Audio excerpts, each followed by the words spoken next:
All right. Hello, Doc, alcoholic addict, amongst other things. Hey, Doc. Hello, and welcome to another fantastic edition of Sober School. Like and subscribe. I'm supposed to say that, I guess. All right. Somebody asked for suggestions for a topic of class tonight, and somebody in the peanut gallery shouted out truth. What is the truth? Well, know that guy. yeah. Well, that's exactly what we're going to talk about. We're going to talk about Kantian Deontology, the Eightfold Path, and how it relates to the rigorous honesty required in this program. Because honesty truly is required. Like, does anybody know deontology is in referencing to? It has to do with duty. That's what it's in relation to duty, because we have a duty. I said duty. Yeah. Super mature. We have a duty to everybody else. We have a duty to do what is right. And I remember it was Red Ball. We were talking about how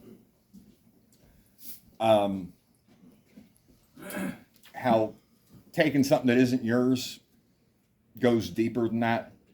Mm-hmm. Because what that does, you're not just stealing a thing.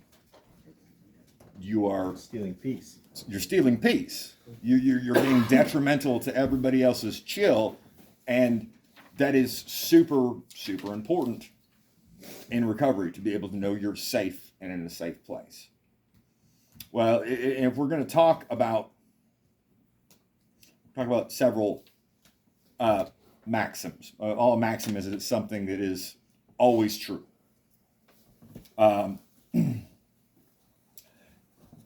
When we lie, we're not just, okay, I told a lie, right? It goes, according to Immanuel Kant. He's this German philosopher. Take me from Prussia. It was all Germany back then. He is probably one of my favorite philosophers. He's been described as the philosopher of freedom, because he believes that everybody deserves freedom, like, and not just freedom to do whatever you want. There's a moral component to there, and he had a big problem with. He said that morality and religion are basically a horrible pairing. They did not go well together because. And while there is morality involved in most religions, Kant believed that we can know what's right without religion being involved. There's a right is right. There's a because there's things like hypothetical imperatives. All right, like because. Staying clean is a hypothetical imperative. All right, so morally, do you have to stay clean? No. No. You absolutely got the option to fuck it all the way up. However, a hypothetical imperative, if this, then this. It's a logical argument. If you want to have a good life, you need to stay clean. If you want to get paid, you have to go to work. You don't have an imperative to go to work. You only have the imperative if you want what is required for that. What Kant talks a lot about is categorical imperatives, things that are true regardless, whether or not doesn't matter what you think about them or what you're trying to do. True is true.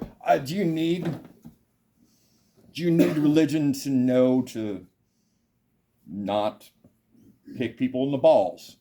or steal. Do you need that commandment to know that stealing is wrong? No, because you know it's a maxim. You know in your heart of hearts, stealing is wrong. And in Kant's Deontology,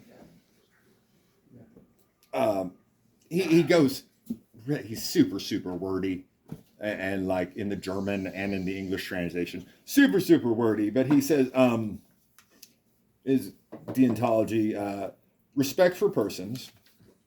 Kant insists that we treat people as ends in themselves, not just a means. Recovery involves restoring dignity to oneself and others rather than using people as emotional or practical tools. But in this categorical imperative, things that are true regardless, acting only according to principles you would want universalized.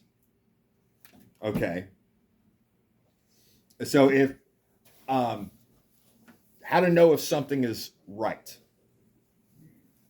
All right, so if you want to do something, like say, I'm going to steal his Tutti Frutti vape, right? Or I want to steal something from somebody.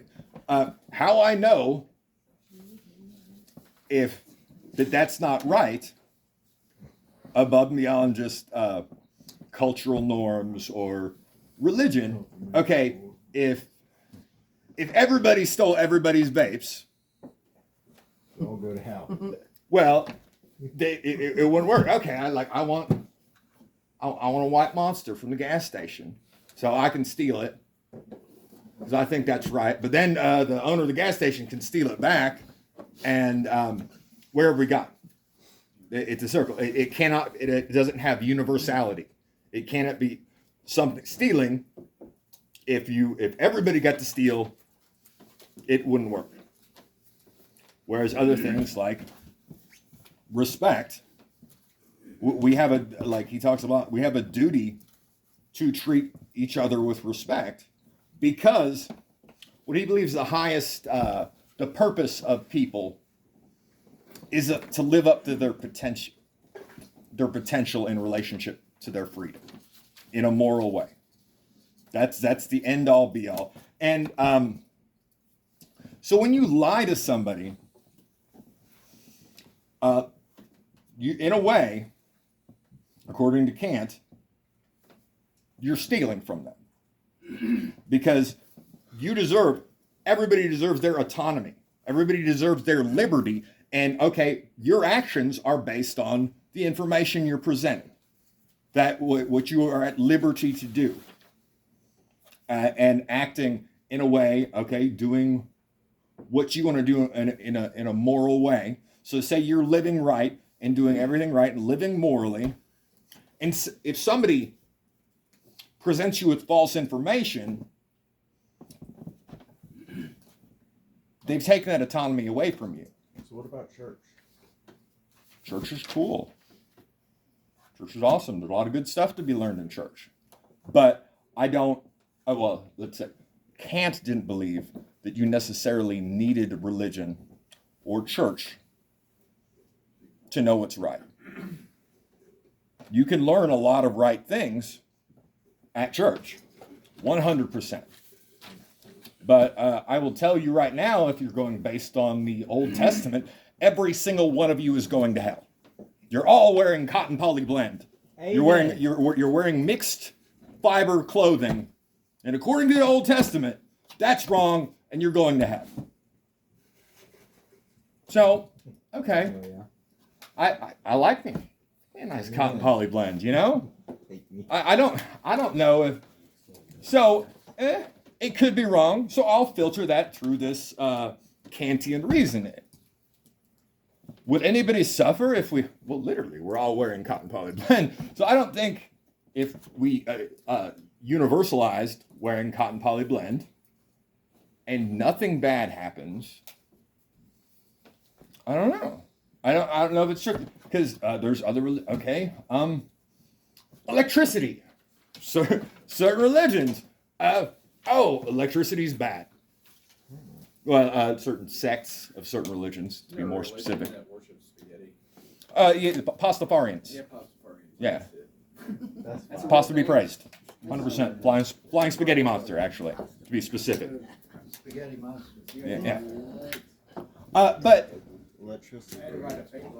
all right, so you have the Amish who don't believe in using electricity. Is using electricity morally wrong? No. If we That's how pretty much the old gods. not like 100%, but we're probably like 98% of the people on Earth. Maybe 97 use electricity, and In the ancient. and their lives benefit because of it. Granted, well, there is the way we're producing electricity. You could make the moral thing, okay.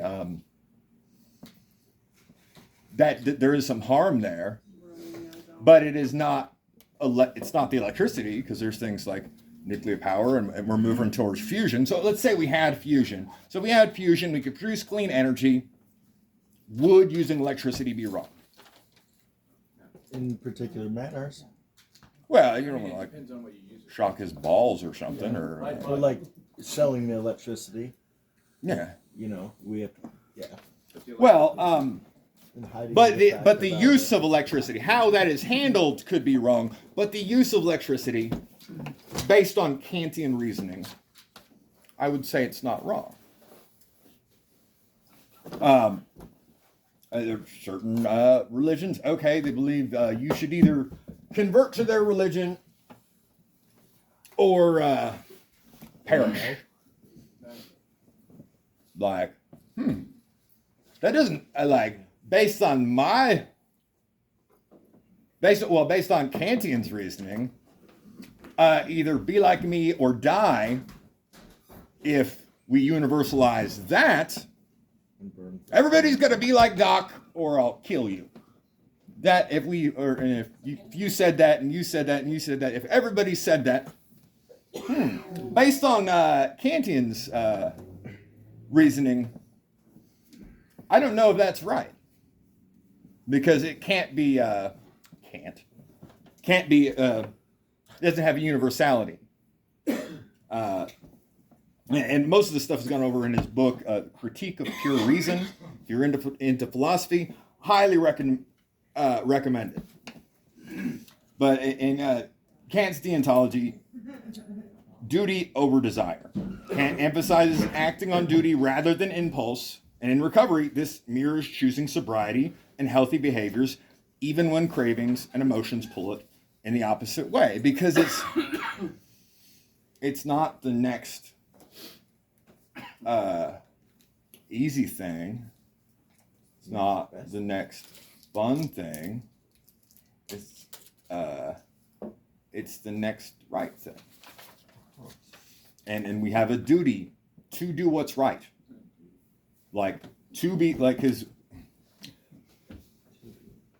everybody's freedom in Kantian philosophy is that's, everybody deserves liberty and to be free and to be autonomous and do what they would like to do, provided they're living morally. And he's one of the first advocates for equal rights and protecting the rights of animals. Really cool dude. Because that's all what's right. And talking about liberty and freedom, do you know what did you know the Latin root for addiction basically comes from slavery? Being bound to something, being tied to it. Like, literally, like, addiction is the opposite of freedom. You don't, like, you literally, you're bound to it. You have no choice. It holds sway over you. And anything that takes away your freedom is wrong. But he goes a long way with this whole, if you really think about it, this universality thing. He spends like a paragraph in German saying basically the golden rule. Do unto others as you would have them do unto you.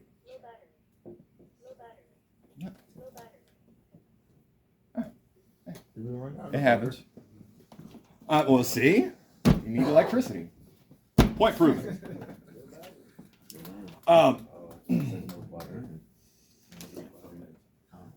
Kantian ethics require taking responsibility for one's actions, and this directly aligns to owning the harm we've done during addiction and alcoholism, rather than blaming circumstances or others. Because sure, there's reasons why we did what we did. You know, like I had to do this because I had to steal food because I didn't have any food. But like, okay, where's my part in that? Oh yeah, I did spend all my money on drugs and alcohol, and that's the real reason I don't have food. So I didn't really have to steal the food when I had the choice to not blow the money. I didn't have to like rob somebody. I didn't have to do all this shitball stuff I did. But I did do it because I was not free, because I was bound to something. And integrity and consistency are crucial. Taking that moral inventory, being a stand-up person, dude or dudette, being solid. Like moral worth, because everybody has moral worth. Like if you're living right, like everybody has value, even if you're not living right. Just because you're not living right doesn't mean you deserve less. We all deserve freedom. We all deserve liberty. And speaking of duty again, if we see somebody who's in addiction and wanting to be free, we have a duty to put them on. You know, like clue them in. Hey, man, there is a solution. Like that goes back to duty.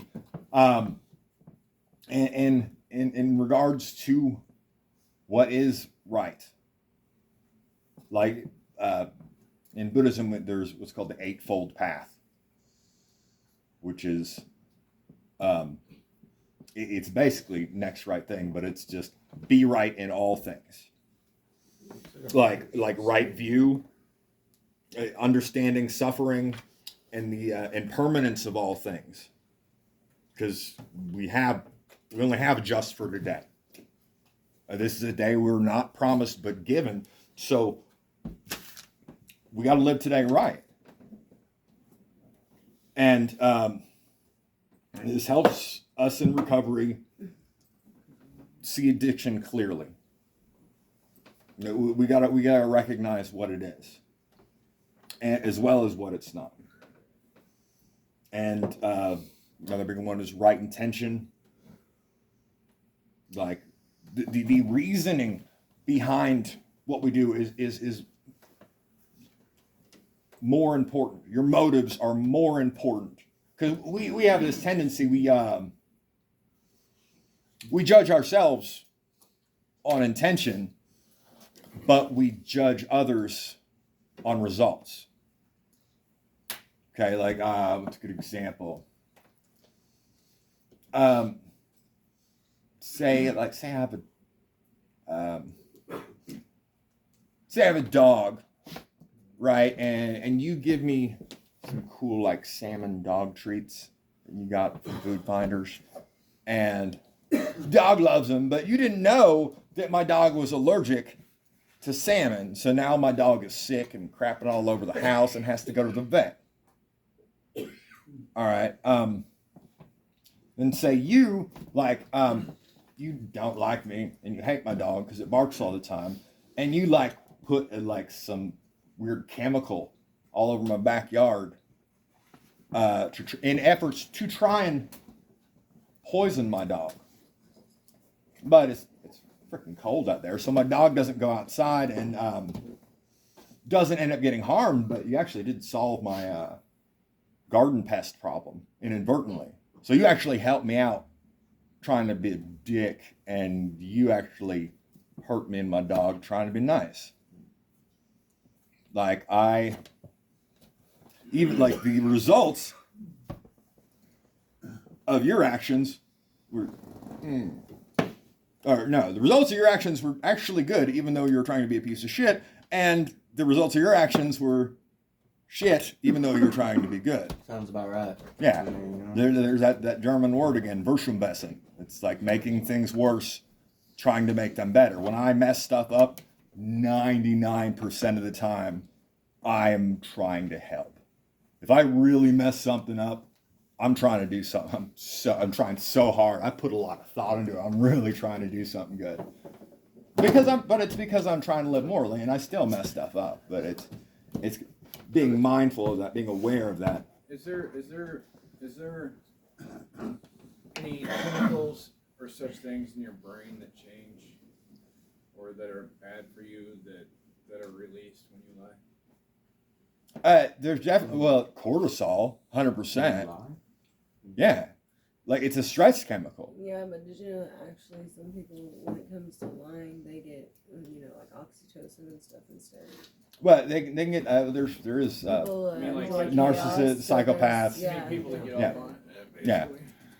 A healthy individual who actually cares about right and wrong and cares about living morally, you can make yourself sick worrying about it. Okay, like what if I get caught? Like if you think about doing anything and you're not you wouldn't be willing to broadcast it and tell everybody that you did that thing, it might not align with universality. It might because I don't know. I don't know if I'd want everybody to know I just did this. So, based on Kantian philosophy, it might not be right. But at 100%, most people, the vast majority of the people, if they're lying or doing something they're ashamed of, there is cortisol and other stress chemicals being produced because you know it's not right. Hormones that aren't supposed to be released. Yeah. Which are very unhealthy in a lot of different ways. Buddhism, again, right speech. Honest. Non-harmful communication mirrors rigorous honesty. Speaking truthfully without manipulation or self-deception. You need to be straight up with how you talk to everybody else. Just now you need to be straight up how you talk to yourself. Because negative self-talk is highly toxic. And and being in the right mindset. And right mindfulness is one of the part of the Eightfold Path.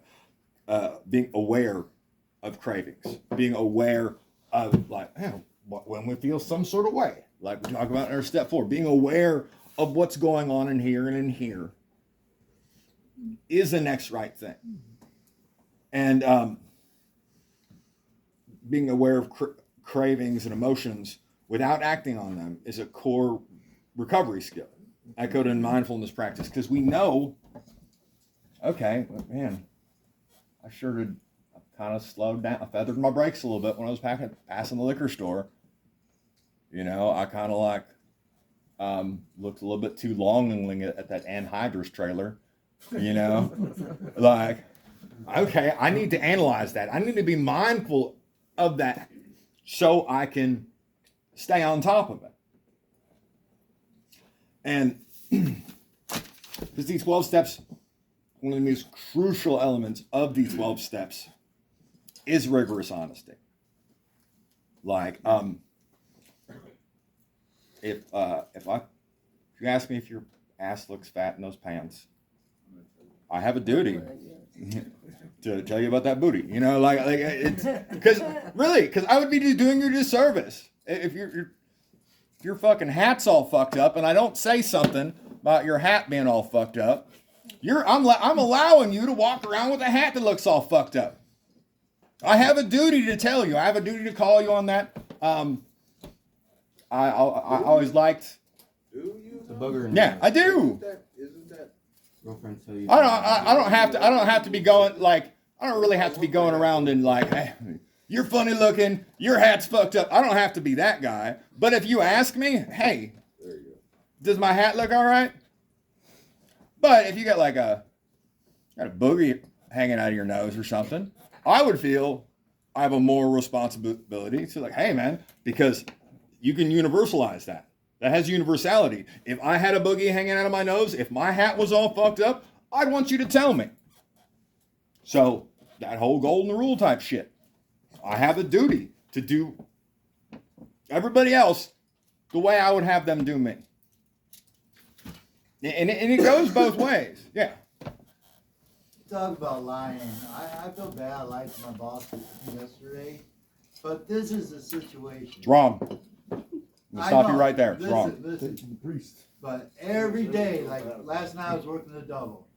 Every day before I get my days off, she comes in. Well, Sammy, as Kyle, every day, right before my day off. So Sammy called off next couple of days. I need you to work doubles for next couple of days. I needed these days off. Yeah. And I told her, I said, I'm going out of town with my daughter.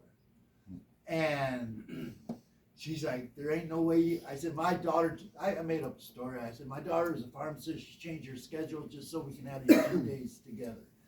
And she goes, okay, well, I'll figure something out. Well, I mean, I feel bad that I lied, but this is the first time I actually got my days off without having to go in or work the double. But is that, I know it's wrong to lie. Is doing the wrong thing for the right reason still wrong? Yeah. I know, but I know, but you have to treat everybody the way you would want to be treated, based on Kantian philosophy. You could tell Kant you can't even. Yes.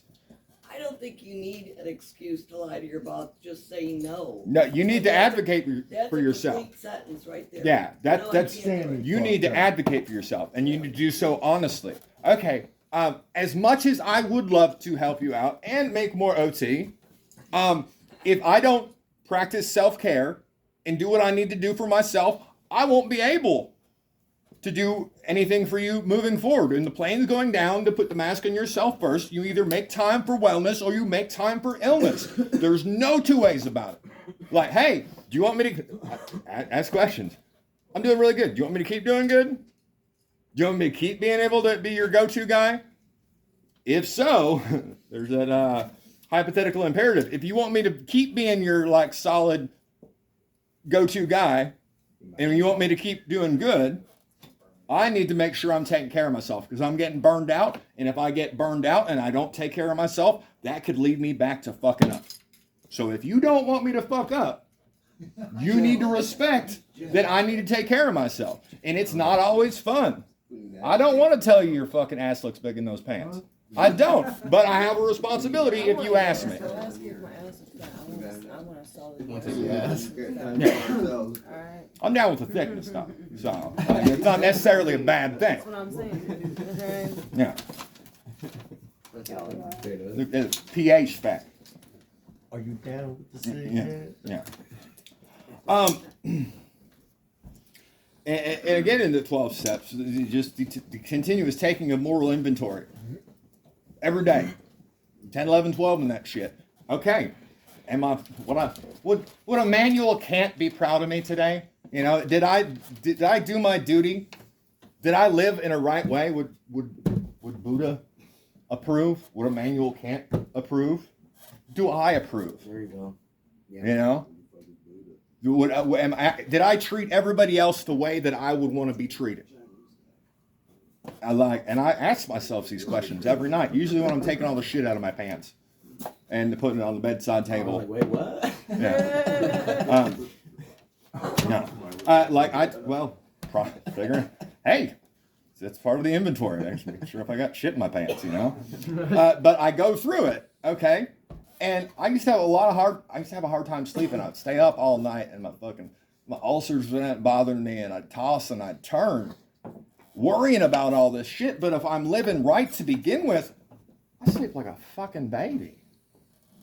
And it's truly an amazing feeling. But examining fears and resentments and harms reflects both Kantian accountability and Buddhist self-observation. Like both of these schools of thought do a lot in mindfulness and inventory. Because if you're not looking at what you're doing and how you're living your life, You could totally be fucking it up and not even notice. Baby does. You need to do a spot check.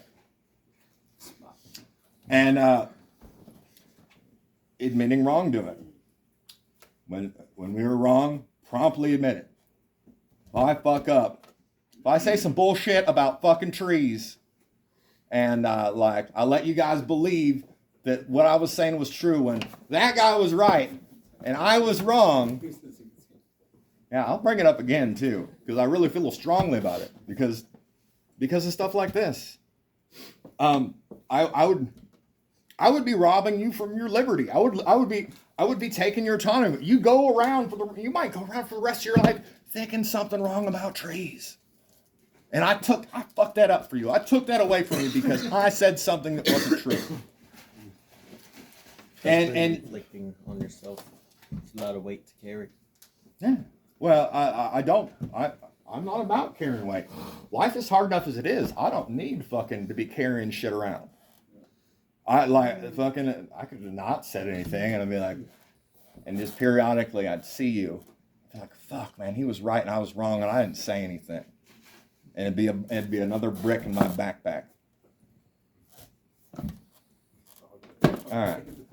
But like I'm feeling light and airy.